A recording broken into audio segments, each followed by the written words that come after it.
A lot of people have the idea that I am against parents. This isn't actually the case, but where people get this idea from is that I teach reality. And the reality is, you didn't just pop out like you are. The reality is, you are actually the byproduct of cause and effect.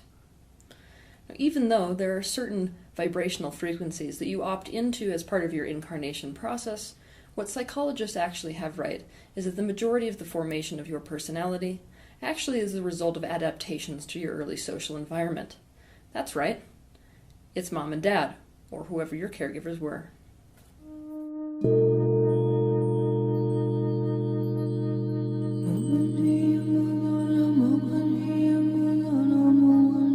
If something goes wrong with a website, you go back to how the code was written.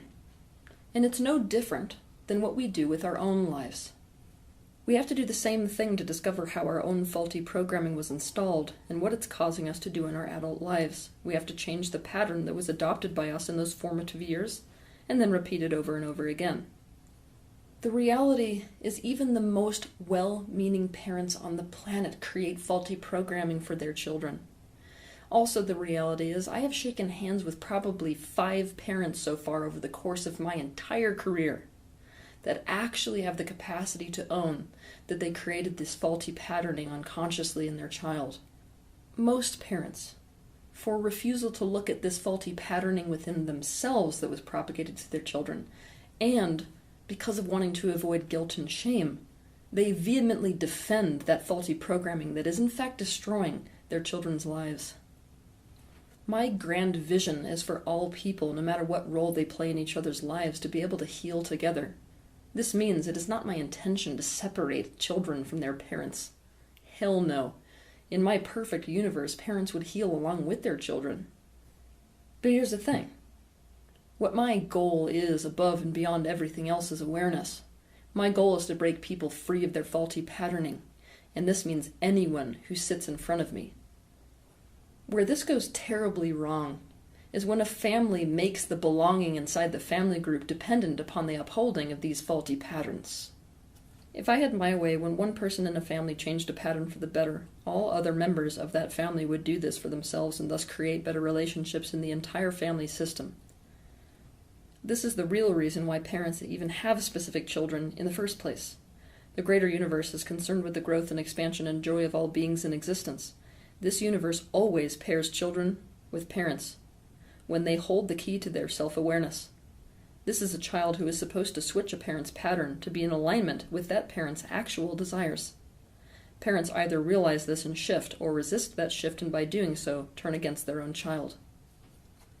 The reason that a parent can't usually see that a child is going to make them a match to their actual desires is, be careful what you wish for. If a person really wants something, but there's a pattern in their programming that is preventing that thing they really want, then the child will come in as an antithesis to that pattern that they're upholding. Now, there's a lot of reasons why someone upholds a pattern. And when the child exists as an oppositional force to that pattern that they're upholding, either they change it or they perceive the child as an antagonist. They will think when this is occurring that this child is not what they really wanted. For example, if a mother gives up on her own deep career desires to have a child, she will slip into a pattern of self-sacrifice. Her child will seem completely self-centered and ungrateful to her. Really, this child has come to get the mother out of her pattern of self-sacrifice, so she will choose to pursue the career purpose she had intended. If this mother shifts contrary to her current perspective, this child will actually support that choice in the mother. If she doesn't, this relationship will deteriorate.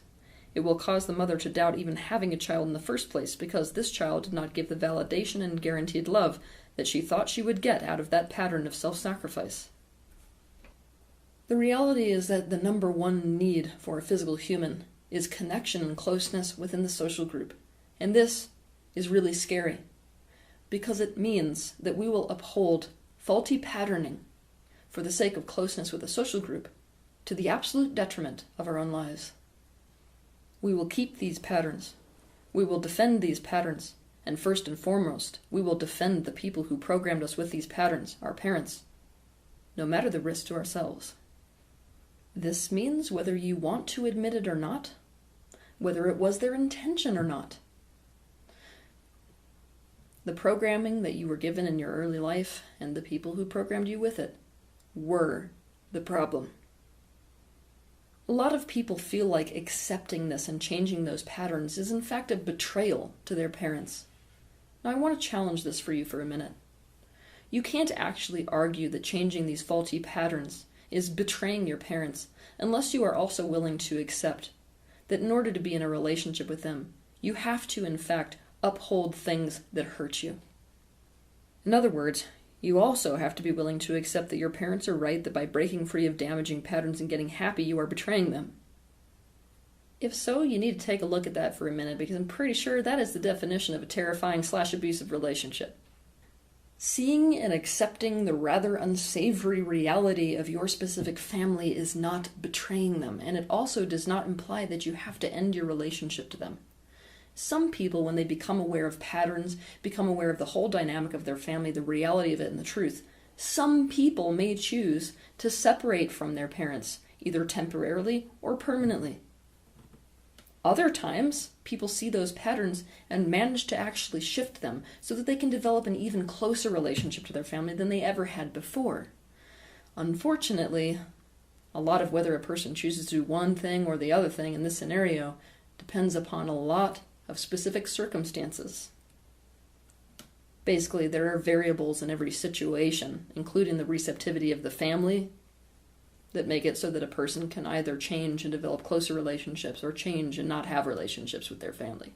That is also not something that I control. All this being said, and all this needing to have been said, I'm going to tell you something today that has the capacity to change the way that you view life entirely. And it's this. After you no longer live with your parents and therefore are no longer under the influence of the programmers of those faulty programs that you may be experiencing in your life, your parents are not the problem. Your parents within you are the problem. Let me explain. When we feel hurt by someone in the past and we feel doomed because we can clearly see that a pattern that was installed in us is damaging us instead of assisting us, we tend to feel powerless, and as a result afraid, and as a result angry at the cause of that pattern. This is why it's so common for a person to be really, really angry at their parents in one phase during the process of healing. But this eventually leads to more powerlessness and therefore inhibited healing, because you cannot change them, can you? If they change, it's entirely up to them. They have free will. Because of this, let's be honest, often it feels like you're healing in spite of them. This all changes when you realize something. Your parents are inside you. It is not your external parents that keep the detrimental pattern alive. It is your parents internalized. Consciousness itself functions like water. If you zoom out to watch a river from above, you can see that that river branches off into several smaller rivers. In other words, our consciousness fragments. When our consciousness fragments, our sense of self becomes fragmented. This means that even though we have one body, we have multiple selves within that body. Most of us simply see these as different sides to the personality. But if you look at them the way they really are, it's more like boxes. The best way to picture this is to imagine that inside your body you have a collection of Siamese twins. To understand this completely and in depth, watch my video titled Fragmentation, the Worldwide Disease. In this video, I also propose a method that will help you to understand the solution to the information I will provide in the rest of this video. What most people don't know is that every single child copes with their childhood environment in a very specific way.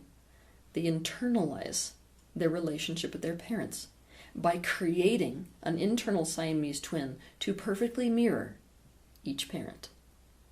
The primary reason that a child will do this is to establish rapport with a person upon whom their life depends. The second reason that a child does this is to actually take control away from the parent. They do this so that the relationship, and especially conflict, can take place internally and under the perceived control of the child instead of externally and out of control of the child. For example, let's say that a parent has a pattern of continuously humiliating their child. This child will create an internal fragment of their own consciousness, who is a perfect mirror of the one that is humiliating them, a perfect mirror of mom or dad, depends on who the humiliator is. It humiliates him or her before their parent does. The idea behind this is that if he or she takes over this job, not only do they control the humiliation and therefore it hurts less, he or she might also be able to do it before the parent has a chance to do it, thus decreasing the rate of humiliation. But this part, now internalized, presents a little bit of a problem. Even though it was a coping technique that managed to save their life when they were living with mom and dad, this pattern exists long, long after this person moves out of the house, long into adulthood. This means even though mom or dad is not there to humiliate you, you are walking around the world with a part inside you that is consistently humiliating you. One of the best examples of this internalized parent fragment going horribly, horribly wrong is self-hate. Self-hate is one of the most dangerous adaptations a person can develop. To understand this in depth, watch my video titled Self-Hate, the Most Dangerous Coping Mechanism. This also has drastic implication for people who were given away to adoption or whom were born to parents that didn't actually want them but kept them anyway. What this means is that you have internalized a part that is a mirror of that aspect of mom and dad that continually doesn't want you and that may try to give you away. Here's a fun little hint. Fragments within a person's consciousness function like boxes within a larger box. Every personality fragment that is created as a mirror to your relationship with dad will belong to the bigger fragment that mirrors your dad. For example, if dad lacks empathy, you may have a part of yourself that lacks empathy. If he is constantly criticizing you, you may have a part that constantly criticizes you from the inside. If he is a hyperachiever, you may have a part of yourself that is a hyperachiever. These parts you could either be identified with or you could suppress. All three of these parts, small boxes, actually fit into the larger fragment, larger box within your consciousness, of dad within me. What I can tell you is that it is way harder to change a pattern if you are continuously being programmed with that pattern. This is why it is so incredibly hard to heal in your childhood environment. Have you noticed that it's like you go out into the real world and it feels a little bit better most of the time, then you go home and you're right back to the same pattern? It's because you're under the influence of the original programmer before having really changed those patterns. Also, it has to be said that sometimes when you change a pattern, you're not even vibrationally able within the universe at large to share the same space with that person. Sometimes it's personal preference, but sometimes it's actually literally just the law of attraction at work. For example, it's way harder to change a pattern of low self-esteem into self-worth if you're living with the people who berate you. And if you develop self-esteem, the likelihood is that you will not choose to be near people who berate you, or vibrationally you may be in a space where quite literally because of the law of attraction you won't even be able to step into the same room with people who would decrease your self-esteem. But here is the best news you will probably ever hear. In order to change these patterns, you don't actually need to change your relationship with your actual parents at all. This means they don't even have to be alive. You don't need your parents to change in order for you to heal. Your healing has nothing to do with whether they change or don't. All you need to do is improve the relationship between the internalized fragments that are a reflection of your parents and whatever parts are opposite of those parts of you, the parts they oppose. The most ironic thing of all is that it is only by doing this that you can actually change your relationship to your actual parents. Working with the internalized fragment that is a perfect mirror of your parent, basically your parent internalized, is the healing that you've been looking for. To understand healing completely, I suggest you watch my video titled What is Healing? It is when we change a detrimental internal pattern to its opposite that we see how to change that pattern in the external world. I cannot tell you how many people have worked with and created resolve with and brought healing for these patterns that are a part of the internalized aspect of their parents, and had that completely shift the way they see their parents, and therefore completely shift the way they interact with their parents, and therefore create incredible openings for the healing with the parent themselves in the external world. In a perfect world, we would only be programmed with that which will benefit us throughout the course of our lives. In a perfect world, any time we realized that something our parent did or didn't do programmed us in a way that was detrimental and we brought that to them, our parent would instantly go, "Oh my God, I can't believe I did that. Wait, I gotta shift it in me. and now I'm going to shift the way I behave with you and provide the missing experience. Alas, we do not live in a perfect world, yet. We live in a world where people are constantly expanding. And people are more or less resistant to that expansion. The reality is that most of you who are still telling the story that your childhood was great, or at least good by comparison, are avoiding looking at your own faulty programming, which everyone else can see, because of fear. And that fear is perfectly understandable. Even if it is resistance to your own expansion and the progress of human society within the world in general. For those of you who actually do see that faulty programming, the reality is you didn't deserve it. The reality is it was unfair. The reality is, even though some esoteric part of you may have chosen this for your life in general, that doesn't mean that anyone would consciously choose this, so it isn't your fault. This means it really sucks that you can't have your childhood back for a do-over. But the good news is, you're not doomed. The good news is that the future is not decided.